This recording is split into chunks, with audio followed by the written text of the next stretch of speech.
Hey y'all, what it do, y'all? This is your boy Sherry Speech. I want to talk to you guys about Marvel's Cloak and Dagger, Season 1, Episode 5, uh, Princeton Offense. And really, in this episode, in the beginning, what we see really is just we see Tandy continue her investigation into Roxxon Core, the company that we all know that killed her father, and things like that. And she starts to get leads upon leads about who the missing guy is. As she told Tyrone, look, there's a big gaping hole in the middle. There's this mystery guy.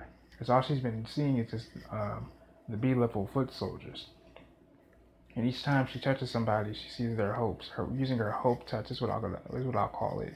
And so as she's touching these people, she's realizing that Peter Scarthborough is the guy that keeps popping up in everybody else's hopes.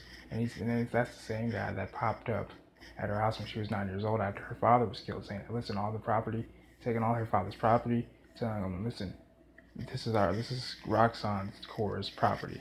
And he pretty much took it. Same thing same kind of guy with the same guy that we saw in her flashback when she was just a little girl. Meanwhile, Tyrone, I think he's starting to understand his power a little bit more. At first, I think he was starting to get a little frustrated about it. He went home, talked to his mother. He picked up one of the pictures of his slain brother, his late brother Billy, and his friend. He met one of his brother's friends named Wayne. Wayne turns out to be doing really well. We saw Tyrone look at his watch, and pretty much Wayne told Tyrone, like, listen, one thing I learned about flipping these damaged houses is you can only take what matters at this moment and make it what it is. You can only move forward with what you have right now. And I feel like if your brother was here, he would be probably negotiating contracts with me right now. But he said, listen, even though I'm in Hancock County, supporting that, me and the boys are still supporting you, still rooting for you. And it's really cool to see that, that Billy's friends are still, at least one of them, from what we know, is doing really well. It's really good to see that Wayne is really doing his thing. There's no telling what the other guy's doing, but it's really nice to see that Wayne, his late brother's friend is doing really well for himself. Very, very dope. But then going back to Tandy, we realized that she was so desperate to, she's so desperate to find out, her father's, the middle guy, the guy responsible, for her father's, possibly responsible for her father's death, and what her father was doing at the company, that she even got herself into the Roxxon Core's party. And she did that, displaying her way in there. And that's what makes Tandy such a valuable asset to Cloak and Daggers, because she's so damn crafty and so cunning and very, very, very keen, into doing things, the way to get things done. She really has that skill set. And I feel like Tyrone eventually is going to get his own little skill set too. As we all know, we saw Tandy push him over the ledge, literally. She said, look, you have to put yourself at risk. That's how you get your power. Because, now Tandy can whip that dagger out like it's nothing and touch people and see their hopes. No problems. Whereas Tyrone, I think, can see people's fears, if I'm not mistaken. But I think, while he was holding that picture, I think he also sees people's, I guess you could say hope and possibility are the kind of the same thing interchangeably.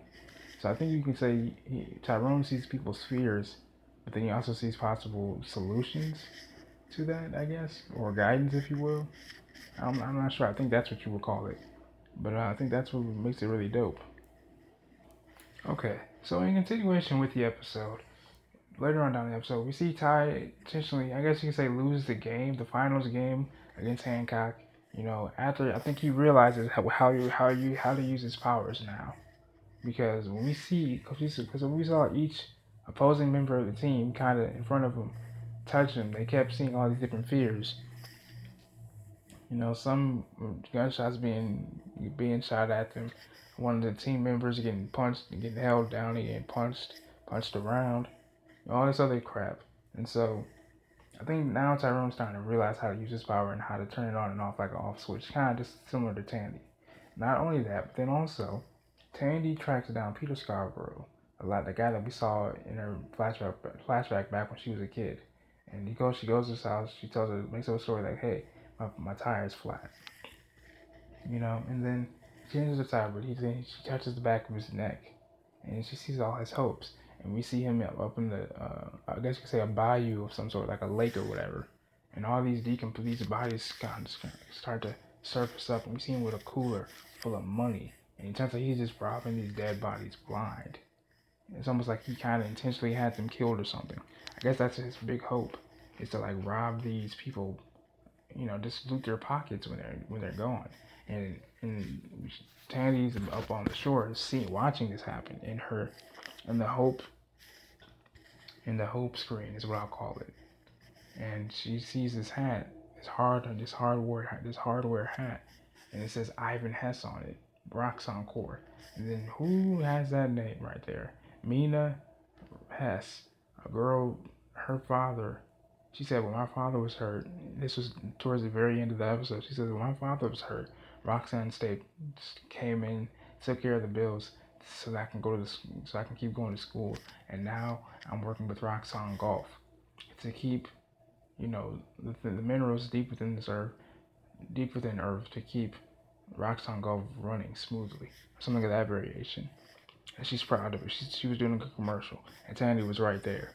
Now, we also see Tyrone actually get a little something from his little girlfriend, you know, and he's realizing how his power works.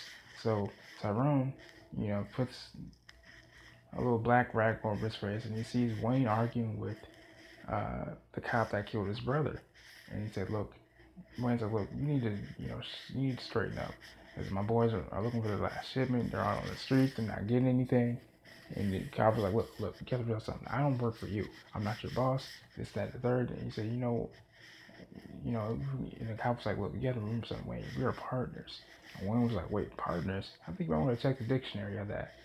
Because we weren't partners the day you killed my boy. So I think that's part, and now it makes a lot more sense now. So now I'm wondering, okay, if the cop killed Billy, did he kill Billy intentionally because Billy was gonna find out about how Wayne runs his business, or Wayne's big move, basically foreshadowing what he's doing right now? I guess Billy found out, or must have known about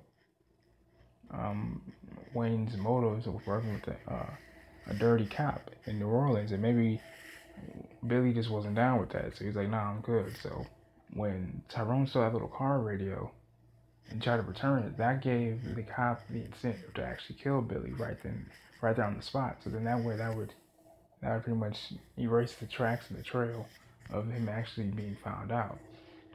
So now, then also, we saw the detective do some blow with the damn dirty cop. I thought that was a little strange, or maybe she was just pretending to do blow. I don't know. It looks like she was really into that shit. And so I guess we'll figure out what happens next week on that. But it was really interesting to see that, man. This episode was really interesting. We got more insight on a lot of things. This episode's really picking up, and I really enjoyed making it. But this is your boy Shay Speaks. Make sure you guys like the video, subscribe to the channel for more. Thanks for watching. I hope you guys really enjoyed the video and enjoyed the episode as well. If you have any suggestions on what you guys want me to talk about, let me know in the comment section below.